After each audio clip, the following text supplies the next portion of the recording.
The lasting ringing is ear-splitting, almost as much as the sound of the explosion that rang out only seconds before. The detective looks around, trying to squint through the dust cloud obscuring his vision. A few other figures are stumbling around in confusion. Others are paralyzed with terror, or are wordly trying to regain their hearing out of fear they have been permanently deafened by the blast. One or two stagger to their feet, climbing out of the debris, and run away as fast as their sprained ankles would allow them to, and the rest aren't lucky enough to still be able to move without help.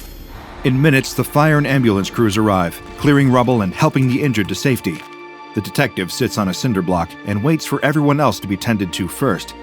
He's still got his health, which is more than can be said for some. He scans the area, looking at the mess of debris and destruction. He feels his brain doing the thing already, looking for patterns in the rubble. His eyes fall over the dusty, dumbstruck faces of the people being helped by the paramedics, ticking off those he saw moments before the explosion. He's reconstructing a list from a few seconds of glances, trying to figure out which of them caused the explosion.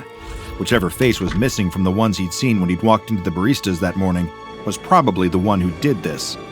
The detective mutters something to himself about never getting his morning coffee. Barely a few days pass before the next explosion is reported. Someone's apartment this time around. Luckily, there'd only been one person at home, and nobody in the adjacent homes was harmed. The detective is one of the first on the scene, rushing across town to get a look at the blast site. The previous time, his ears were ringing too much, the shock of being so close when it happened, scrambling all the senses that had been honed over decades on the job. Today, he wants a clearer look. His heart sinks to see the bomb squad have beaten him there. The detective scoffs. They couldn't have been all that good of a bomb squad if they were showing up after an explosion had already happened. Still, it doesn't deter him. He marches up to the hazard tape hanging in a cross in a doorway, with the bottom half of what used to be a door barely clinging to the hinges. Cordoning off the area to the public is hardly going to stop a man of the law. The detective flashes his badge to the fresh-faced beat cop standing guard when he protests, telling the younger officer to let him pass. The officer tells him he's under strict orders not to let anyone in until the bomb squad has gathered all the evidence they need. Peering through the vacant doorway, the detective finds himself barking another question at the officer. Just who is the man who's been allowed inside already? A figure is standing in the wreckage of the apartment, his plain clothes making it clear he's not part of the bomb squad. He's just looking around the ruined room, a forlorn expression on his face, while the bomb squad gathers up forensic evidence. The officer explains, as best he can with the limited information he's been given, that the mystery man is some kind of specialized consultant. He arrived with clearance much higher than the city beat cop had ever seen in his brief tenure on the street. He'd been warned that interfering with this man would constitute a crime worse than committing a felony. So the officer had let him through, no questions asked. It was above his pay grade. The detective storms past, the officer's hand blocking him from stepping the threshold into the destroyed apartment. Stopping in his tracks without crossing the cordon, he calls out to the consultant. He asks what's going on. 2 explosions in the same week is hardly a normal occurrence. The consultant doesn't even look over to the detective, just lets his questions hang in the air like the few particles of dust catching the sunlight as they drift through the apartment. The detective is met with a warning from the chief the moment he returns to the precinct. He mentions getting a call from someone important, but fails to divulge who. Noticing his former partner is nervous, even trembling, the detective pushes him for more information on who's swept in and taken the reins of the investigation. How does an outside consultant have the kind of clearance that this one does? Was he a Fed? Something even higher up in the law enforcement food chain than that? CIA, NSA, Pentagon? Every question yields no further answer, just agitates the chief almost to the point of exploding himself. The detective drops the subject, but doesn't intend to let it go. No less than a day later, yet another explosion rocks the city. This one is on the bottom floor of an office block, causing a window to get shattered, but mercifully, not much more damage than that. And the detective is ready this time. Sitting in his car waiting, he races over to the scene, getting there before even the first responders. But he doesn't get out to be the first to look. Instead, he waits, watching the scene as cops, paramedics, and firefighters arrive. The bomb squad follows not long after, and sure enough, with them is the consultant. From a distance, the detective watches. Something is off about the man. He's too calm, like all of this is ordinary for him. But it's more than that. The consultant looks almost sad, as if he's not only seen this happen before, but that he's crestfallen to know it's happened again. The The detective waits. Clearing the scene takes hours, and a few more beat cops are left on guard to keep civilians away from the blast site. The entire time, the detective's eyes are fixated on the consultant. He wants to know where he's going next, so he can follow. He tails the consultant as he leaves the scene, keeping at a distance that won't make him too obvious. All he has to do is wait for the crowd to thin out, or for the consultant to walk down somewhere quieter. An alleyway would be perfect. Seeing his target cutting through the crowd towards a quiet, narrow back street, the detective seizes the opportunity and weaves between oncoming pedestrians. He turns the corner and walks right into the consultant. The other man stops, recognizing the detective's face after a split second, then turns to run.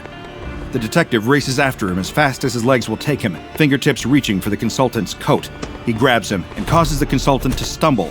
He threatens the detective that he'll never see the outside of a prison cell for even daring to interfere. So the detective snipes back. If that's the case, then the consultant might as well explain himself. After all, if he's sent to prison, the detective can hardly tell anyone. For a moment, the consultant actually seems to be entertaining the idea.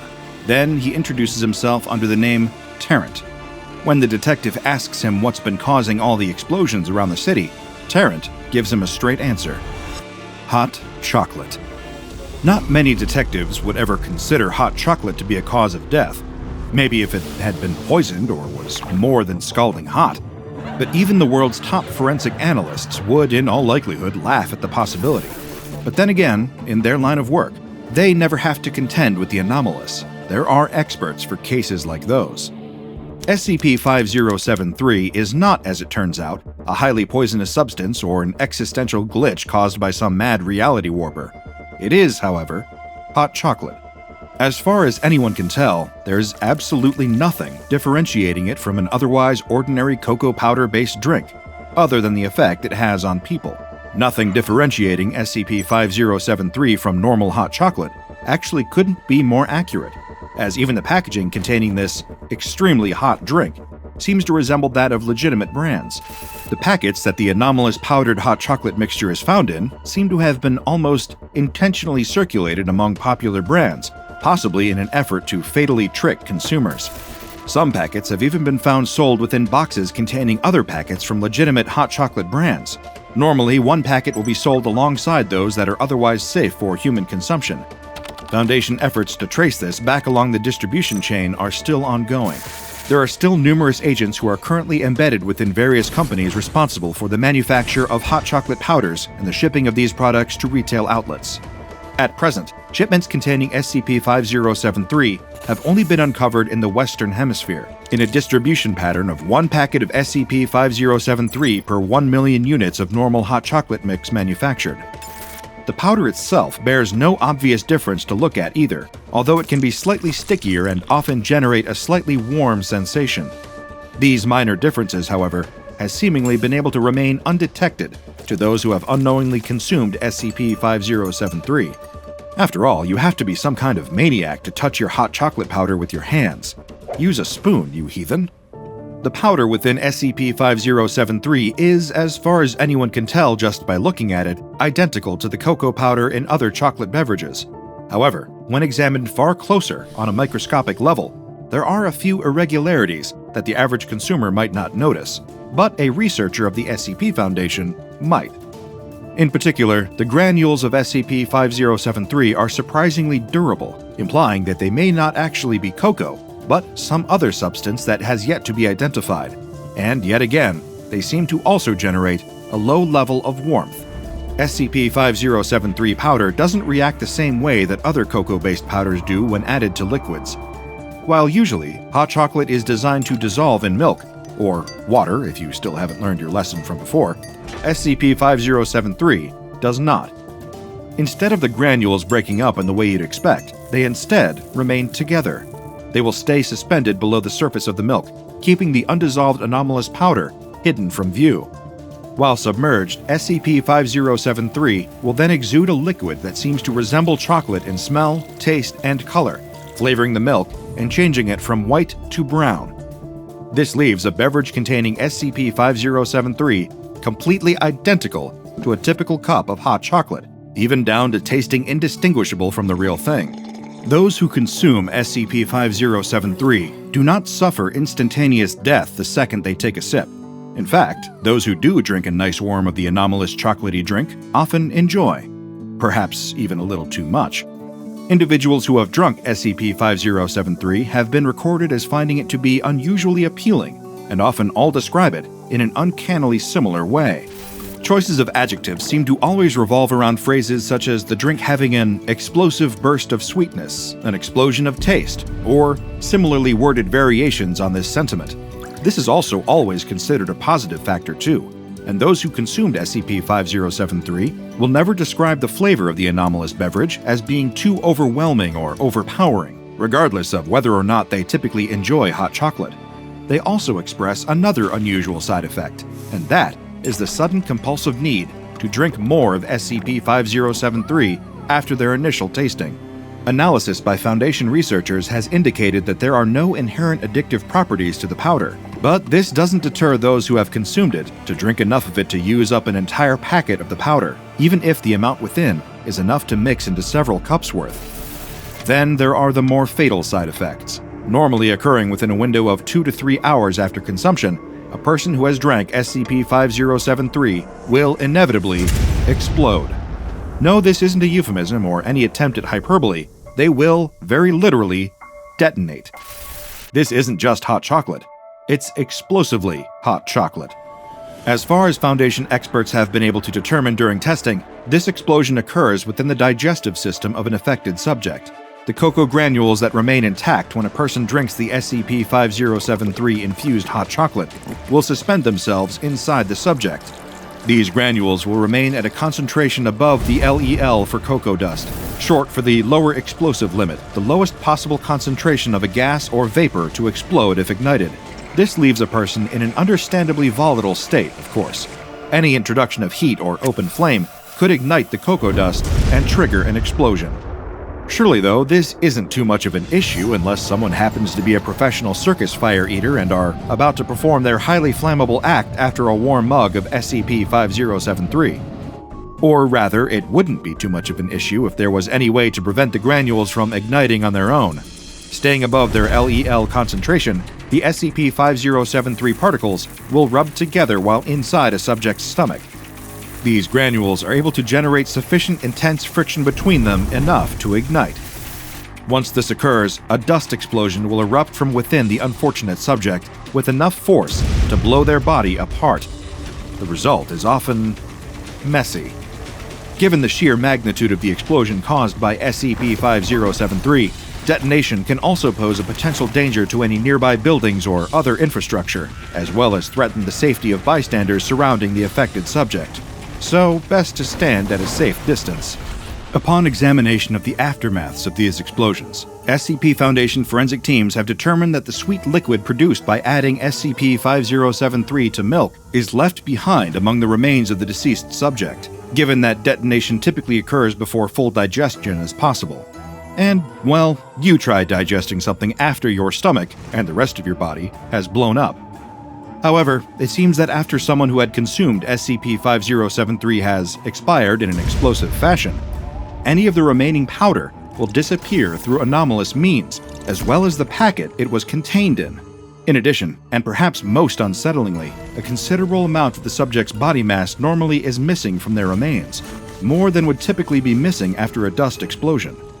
A few things of note in order to protect yourself from the risk of accidentally drinking SCP-5073. For one, instances of this anomalous hot chocolate will never, repeat, never, be found with additional toppings.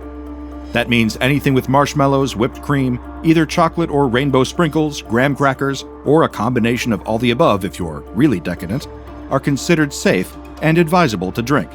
Secondly, SCP-5073 will remain inert and non-explosive unless it is mixed with milk. Combining it with any other liquids will not render it dangerous, and if you happen to be lactose intolerant, then you're likely safe from sudden hot chocolate-related combustion. Similarly, if the SCP-5073 powder is left as it is, or if, for some deranged reason, someone ingests it as it is, it will continue to remain inert. Adding it to milk and then ingesting the resultant mixture is the only certain way to ensure detonation. Since first discovering the disastrous effects of SCP-5073, Foundation analysts have carefully monitored any and all reports of spontaneous human explosions or anyone thought to have died due to an internal detonation.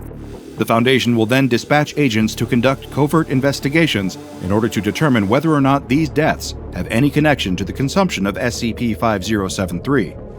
If explosively hot chocolate is confirmed to have been the cause of death in any of these cases, the Foundation will issue an appropriate cover story to keep this information from the public. The number of deaths that took place during a redacted time frame was what initially drew the Foundation's attention to SCP-5073. Their assets embedded within law enforcement and emergency services take notice of a number of reports involving human beings exploding and begin investigating. The cause was soon determined to be anomalous hot chocolate.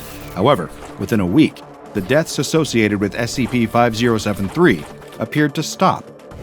Without any of the cocoa powder recovered intact, the Foundation considers SCP-5073 to be neutralized after 6 months without incidents.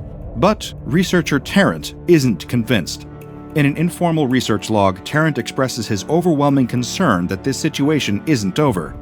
At this point, there is no physical evidence of SCP-5073 other than the trace amounts of extremely sweet hot chocolate recovered among the corpses that the ballistic beverage left in its wake, or rather the scattered smithereens of corpses. Despite his fellow researchers seeming convinced that they had already solved the mystery of the explosively hot chocolate, Tarrant remains unconvinced. Based on the forensic evidence pointing to a dust explosion and eyewitness accounts that SCP-5073 had been contained within packets identical to existing brands, there was a working theory about exactly how people were unknowingly consuming the deadly drink. According to the theory, an unknown anomalous prankster was responsible for slipping the self-igniting cocoa powder into the hot chocolate being sold in stores. It was seemingly designed to be sweet enough that a victim would be sure to drink enough in order to explode. And the only reason these incidents had stopped was that this murderous prankster had gotten bored. However, researcher Tarrant was adamant that this theory was wrong. He thought it seemed far too elaborate of a method to eliminate people via explosion, and the idea that these were the actions of a deranged prankster just didn't seem to add up. Although aware that not all anomalies abide by a sense of logic, if someone had engineered SCP-5073, then it would need to make more sense. As far as the researcher can see, there is no sense in making people explode through this method. With that in mind, Tarrant starts to draw his own conclusions about the explosively hot chocolate. He saw discrepancies in the Foundation's prankster theory. The idea that this person got bored and gave up so easily didn't make sense to the researcher. If this supposed prankster had been worried about a Foundation investigation, they probably wouldn't have started exploding people at random to begin with. Tarrant wondered if another external factor was the reason the explosive deaths abruptly stopped. The month that had followed the initial week of SCP-5073 incidents had been unusually warm for so early in the year. Warmer weather means fewer people drinking hot chocolate, and researcher Tarrant thought that if whoever had engineered SCP-5073 had been attempting to meet some kind of quota for the number of victims, then there'd be less opportunity with the weather being hotter. The packets disappearing also bothers researcher Tarrant. If someone had the ability to make physical evidence vanish at will, then why would they use such an elaborate method to blow people up in the first place? Speaking of physical evidence, why not also remove the victims' remains too? That's where Tarrant makes his alarming discovery, something that had previously been concealed by how much the corpses had been blown apart by their internal explosions. He notices there's more meat and bone missing than there should be, and what's left has tiny bite marks on it. A year passed before incidents involving SCP-5073 explosions began again. Although several more lives are lost as a result, the Foundation is at least able to recover intact samples of the anomalous hot chocolate powder that they can analyze, with researcher Tarrant heading up the effort to learn more about SCP-5073. Foundation analysts notice a sudden surge in similar social media posts from areas where the latest explosions take place. All of the posts seem to revolve around sightings of tiny brown spiders. Check out the DrBob Patreon and become a junior researcher today. Now go and watch another entry from the files of DrBob, like SCP-294, the coffee machine.